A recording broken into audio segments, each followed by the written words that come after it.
ಟಿವಿ9 digital ವಿಶೇಷಕ್ಕೆ ಸ್ವಾಗತ. ನಾನು ಅವಿನಾಶ್ ಶಿವನ್. ತಬಲಾ ಅನ್ನೋ ಪದ ಕೇಳಿದ ಕ್ಷಣ ನೆನಪಾಗುವಂಥ ಹೆಸರು ಅಂತಂದರೆ ಅದು ಉಸ್ತಾದ್ ಜಾಕಿರ್ ಹುಸೇನ್. ಬಹುಶಃ ಈಗಿನ 2K ಕಿಡ್ಸ್ ಏನಿದ್ದಾರೆ, ಸೊ ಅವರಿಗೆ ಜಾಕಿರ್ ಹುಸೇನ್ ಬಗ್ಗೆ ಹೆಚ್ಚಿನ ಮಾಹಿತಿ ಇರಲಿಕ್ಕಿಲ್ಲ. ಬಟ್ ನಿಮಗೆ ಅವರ ಒಂದು ವಿಚಾರವಾಗಿ ಬೆಳಕು ಚೆಲ್ಲುವಂಥ ಒಂದು ವಿಡಿಯೋ ಇದು. ವಾಹತಾಜ್ ಅನ್ನೋ ಒಂದು ಅಡ್ವರ್ಟೈಸ್ಮೆಂಟ್ ಬರ್ತಾ ಇತ್ತು. ಅದರಲ್ಲಿ ನೀವು ನೋಡಿರ್ತೀರ ಬಹುತೇಕರು. ಸೊ ಅದರಲ್ಲಿ ಅವರ ಕೇಶರಾಶಿ, ತಬಲವನ್ನು ಬಾರಿಸಬೇಕಾದ್ರೆ ತಲೀನರಾಗಿ ಅವರು ತಲೆ ಅಲ್ಲಾಡಿಸುವಂಥ ರೀತಿ ಏನಿದೆ ಅದೆಲ್ಲವೂ ಕೂಡ ನೋಡುಗರನ್ನು ಮಂತ್ರಮುಗ್ಧರಾಗಿಸ್ತಿತ್ತು. ವಿಶ್ವವಿಖ್ಯಾತ ತಬಲಾ ಮಾಂತ್ರಿಕ ಉಸ್ತಾದ್ ಜಾಕಿರ್ ಹುಸೇನ್ ಇಹಲೋಕ ತ್ಯಜಿಸಿದ್ದಾರೆ. ಹೃದಯ ಸಂಬಂಧಿ ಕಾಯಿಲೆಯಿಂದ ಬಳಲ್ತಾ ಇದ್ದಂಥ ಹುಸೇನ್ ಅವರಿಗೆ ಚಿಕಿತ್ಸೆ ನೀಡಲಾಗ್ತಾ ಇತ್ತು. ನಿನ್ನೆ ಅಮೆರಿಕದ ಸ್ಯಾನ್ ಫ್ರಾನ್ಸಿಸ್ಕೋದಲ್ಲಿ ವಿಧಿವಶರಾಗಿದ್ದರು. ರಾತ್ರಿನೇ ಸುದ್ದಿ ಬರುತ್ತೆ, ಆದರೆ ಎಲ್ಲೋ ಒಂದು ಕಡೆ ಸ್ವಲ್ಪ ಗೊಂದಲ ಆಯಿತು. ಅವರ ಕುಟುಂಬದವರು ಇದ್ರ ಬಗ್ಗೆ ಇನ್ನೂ ಕೂಡ ಕನ್ಫರ್ಮ್ ಮಾಡಿರಲಿಲ್ಲ. ಜಾಕಿರ್ ಹುಸೇನ್ 73 ವಯಸ್ಸಾಗಿತ್ತು. ಏಡಿಯೋಪಥಿಕ್ ಪಲ್ಮನರಿ ಫೈಬ್ರೋಸಿಸ್ನಿಂದ ಅವರು ಬಳಲ್ತಾ ಇದ್ರು. ಆದರೆ ಬೆಳಗ್ಗೆ 6 ಗಂಟೆಗೆ ಮತ್ತೆ ಅವರ ಕುಟುಂಬದವರೇ ಅದನ್ನು ಕನ್ಫರ್ಮ್ ಮಾಡ್ತಾರೆ, ಹೌದು ಜಾಕಿರ್ ಹುಸೇನ್ ಅವರು ವಿಧಿವಶರಾಗಿದ್ದಾರೆ ಅಂತ. ಸೊ ಇನ್ನು ಹುಸೇನ್ ಅವರು ಪತ್ನಿ ಆಂಟೋನಿಯಾ ಮಿನೆಕೋಲಾ, ಹಾಗೆ ಪುತ್ರಿಯರಾದಂಥ ಅನಿಸಾ ಕುರೇಶಿ ಮತ್ತು ಎಸಬೆಲ್ಲಾ ಕುರೇಶಿ, ಇಬ್ಬರು ಹೆಣ್ಣು ಮಕ್ಕಳು. ಸೊ ಅವ್ರನ್ನ ಅಗಲಿದ್ದಾರೆ.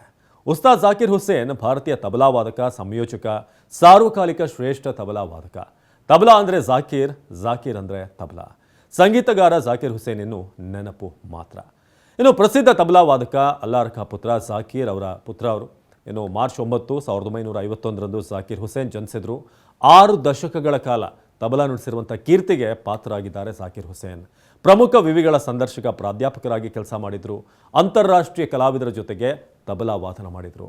ಇನ್ನು 1988 ಅವರಿಗೆ ಪದ್ಮಶ್ರೀ ಗೌರವವನ್ನು ನೀಡಲಾಯಿತು. ಹಾಗೆ 2002 ಪದ್ಮಭೂಷಣಕ್ಕೆ ಭಾಜನರಾದರು.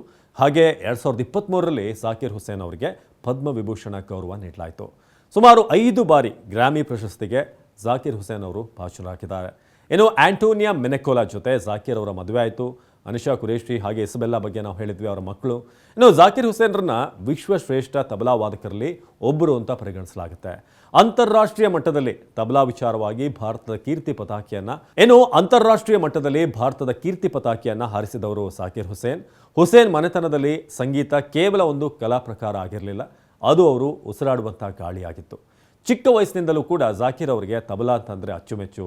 ತಬಲಾ ಬಡಿತಗಳ ಸಂಕೀರ್ಣದ ಜಗತ್ತಿನಲ್ಲಿ ಮುಳುಗಿ ತನ್ನ ತಂದೆಯ ಸಂಗೀತ ಬೋಧನೆಗಳನ್ನು ಹೀರ್ಕೊಳ್ತಾ ವಾದ್ಯದ ಬಗ್ಗೆ ಸಹಜವಾದಂಥ ಒಂದಷ್ಟು ತಿಳುವಳಿಕೆ ಏನು ಬೇಕು ಅದನ್ನು ಅವರು ಬೆಳೆಸ್ಕೊಂಡ್ರು. ಮುಂದೆ ಉಸ್ತಾದ್ ಜಾಕಿರ್ ಹುಸೇನ್ ಅವರು ತಮ್ಮ ಆಲ್ಮೋಸ್ಟ್ 5ನೇ ವಯಸ್ಸಿನಿಂದಲೇ ಸಂಗೀತ ಕಚೇರಿಗಳಲ್ಲಿ ತಬಲಾವನ್ನು ನುಡಿಸೋದಕ್ಕೆ ಆರಂಭ ಮಾಡ್ತಾರೆ. ತಮ್ಮ ಕೌಶಲ್ಯ ಮತ್ತು ನಾವೀನ್ಯತೆ ಈ ಮೂಲಕ ಅಭೂತಪೂರ್ವವಾದಂಥ ಜಾಗತಿಕ ಮನ್ನಣೆಯನ್ನು ಜಾಕಿರ್ ಹುಸೇನ್ ಪಡೆದರು. ಇನ್ನು ಇಬ್ಬರು ಸಹೋದರರು, ಅವರ ಜೊತೆಗೆ ತಂದೆಯಿಂದ ವಾದ್ಯ ಕಲಿತಲೇ ಜಾಕಿರ್ ಅವರು ದೊಡ್ಡ ಹೆಸರನ್ನು ಪಡೀತಾರೆ. ಬಳಿಕ ಕಥಕ್ ಡ್ಯಾನ್ಸರ್ ಆಗಿದ್ದಂಥ ಆಂಟೋನಿಯಾ ಮಿನೆಕೋಲಾ ಅವ್ರನ್ನ ಅವರು ಮದುವೆ ಆಗ್ತಾರೆ. ಏನೋ ಪ್ರತಿಷ್ಠಿತ ಪ್ರಿನ್ಸ್ಟನ್ ವಿಶ್ವವಿದ್ಯಾಲಯದ ಹ್ಯುಮ್ಯಾನಿಟೀಸ್ ಕೌನ್ಸಿಲ್ನಿಂದ ಜಾಕಿರ್ ಹುಸೇನ್ ಅವರಿಗೆ ಓಲ್ಡ್ ಡೊಮಿನಿಯನ್ ಫೆಲೋ ಅನ್ನೋ ಒಂದು ಗೌರವ ಕೂಡ ಸಿಗುತ್ತೆ. ಸಂಗೀತ ವಿಭಾಗದಲ್ಲಿ ಪೂರ್ಣ ಪ್ರಾಧ್ಯಾಪಕರಾಗಿ 2005 ಅವರು ಕೆಲಸ ಮಾಡಿದರು. ಇದಾದಮೇಲೆ ಸ್ಟ್ಯಾನ್ಫೋರ್ಡ್ ವಿಶ್ವವಿದ್ಯಾಲಯದಲ್ಲಿ ಸಂದರ್ಶಕ ಪ್ರಾಧ್ಯಾಪಕರಾಗಿದ್ದರು. ಜಾಕಿರ್ ಹುಸೇನ್ ಅವರು ಸಂಗೀತಕ್ಕೆ ನೀಡಿದಂಥ ಅಪಾರ ಕೊಡುಗೆಯನ್ನು ಪರಿಗಣಿಸಿ 2022 ಮೇನಲ್ಲಿ ಮುಂಬೈನ ವಿವಿ ಅವರಿಗೆ ಗೌರವ ಡಾಕ್ಟರ್ ಆಫ್ ಲಾ LLD ಪದವಿಯನ್ನು ನೀಡಿ ಗೌರವಿಸಿತ್ತು. ಇನ್ನು ಜಾಕಿರ್ ಹುಸೇನ್ ನಿಧನಕ್ಕೆ ಹಲವು ಗಣ್ಯರು ಕಂಬನಿ ಮಿಡ್ತಿದ್ದಾರೆ.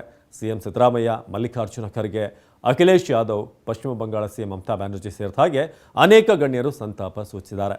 ಜಾಕಿರ್ ಹುಸೇನ್ ಅಗಲಿಕೆ ಸಂಗೀತ ಪ್ರಪಂಚಕ್ಕೆ ತುಂಬಲಾರದಂಥ ನಷ್ಟ ಉಂಟು ಮಾಡಿದೆ. ನಿರಂತರ ಸುದ್ದಿಗಾಗಿ ನೋಡ್ತಾ ಇರಿ ಟಿವಿ9.